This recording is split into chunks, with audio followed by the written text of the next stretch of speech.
You scroll for 5 minutes and see three different 24-year-olds claiming they're retired. They're leaning against a rented Lamborghini, talking about passive income and escaping the matrix, while a private jet idles in the background. And somewhere in the back of your mind, a quiet, poisonous thought starts to form. Am I already behind? You look at your bank account, you look at your student loans, and you feel like you're running a race where everyone else started 10 miles ahead of you. Let me give you something social media won't: reality. According to the latest Federal Reserve data, the median net worth for Americans under 35 isn't $500,000. It isn't even $100,000. It's $39,000. That means half the people your age have less than that. If building wealth feels like a soul-crushing slog right now, it's not because you're lazy or doing it wrong. It's because wealth building is a long game, and the internet only shows you the highlight reel, never the boring middle. Today, I'm going to walk you through the actual timeline of when people hit three critical milestones: the first 100,000, the $500,000 mark, and the big one: 7 figures. Not the influencer timelines, the real ones.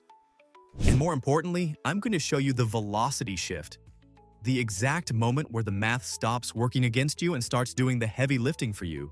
There's a reason seasoned investors say the first 100 grand is a total dogfight. At this stage, your money is basically useless. If you've managed to scrape together $10,000 and you earn a solid 8% return, you made $800. Cool. That might cover a car repair or a weekend trip, but it's not changing your zip code. Even at $25,000, an 8% return is just $2,000. You still feel like you're dragging a heavy cart uphill by yourself.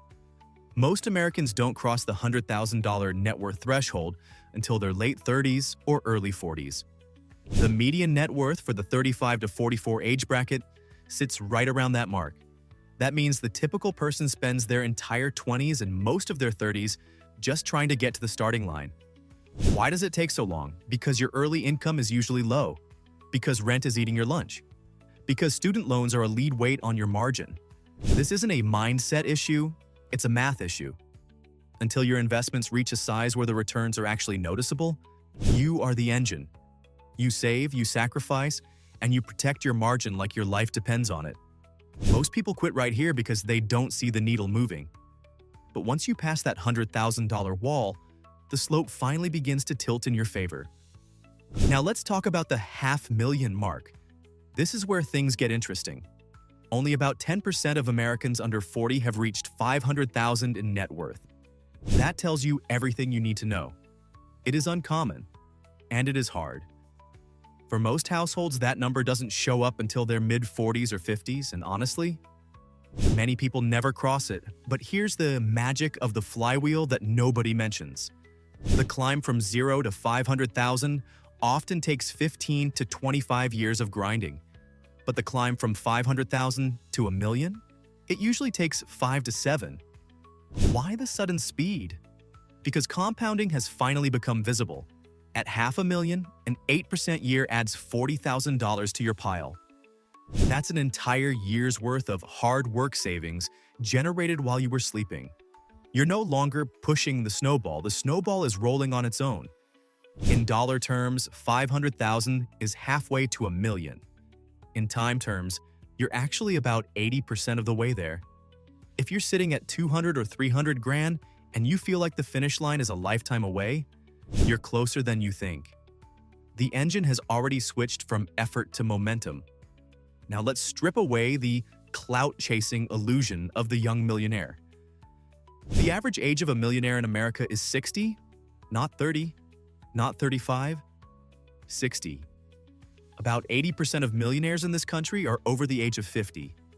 And only about 18% of US households ever reach 7 figures. That means 4 out of 5 families never cross that line.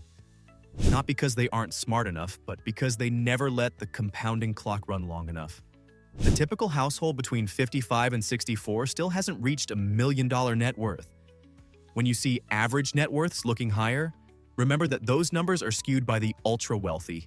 The median tells the real story. Millionaire status is slow, it's rare, and it's built on a foundation of decades, not days. This is exactly why it works. If it were fast, everyone would do it. Because it's slow, it requires a level of discipline that most people simply aren't willing to maintain. The people who actually reach $1 million rarely have lightning in a bottle moments. They didn't 10 times a random crypto coin or catch a lucky break on a meme stock. They did boring things for a very long time. They invested consistently month after month regardless of what the headlines were screaming. They avoided lifestyle inflation. When their income went up, their spending stayed put. They drove their cars until the wheels fell off. They resisted the urge to upgrade their house every time they got a promotion. They understood a fundamental truth that most people ignore. Net worth isn't about your income. It's about the gap. The gap is the space between what you earn and what you keep. You can make $200,000 a year and stay broke if your lifestyle expands to swallow every dollar. You can make $90,000 and build massive wealth if your gap is large and consistent. Wealth is built in the quiet, unsexy gap, not in the spotlight. If you want to win this game, you have to stop relying on willpower. Willpower is a finite resource. Automation is infinite. The people who quietly become millionaires let the system do the heavy lifting. They max out their tax-advantaged accounts, their 401s, their IRAs, and they capture every cent of their employer match. They don't try to time the market or guess the next hot sector. They just buy the whole market and wait. They ignore the noise. They focus on their contribution rate rather than their rate of return. They understand that consistency beats intensity every single time. You don't need to be a genius to hit 7 figures. You just need to be the person who didn't stop. You need to be the person who kept the engine running while everyone else was chasing shortcuts that led to dead ends. Let's do a quick reality check based on where you're standing right now. If you're in your 20s and you feel behind, you aren't. The data says you're exactly where you're supposed to be. The only thing that matters right now is starting early enough to let the math work. If you're in your 30s and you're just now waking up financially, you still have massive leverage, but you need to focus. Your savings rate matters way more than your stock picking right now. If you're in your 40s and you feel like it's too late, it's not over. But your margin is now critical. You have to cut the waste, kill the lifestyle creep, and increase your contributions immediately. The timeline isn't about your biological age, it's about how long your capital can compound uninterrupted. The best time to start was 10 years ago. The second best time is today. Wealth building feels painfully slow in the beginning.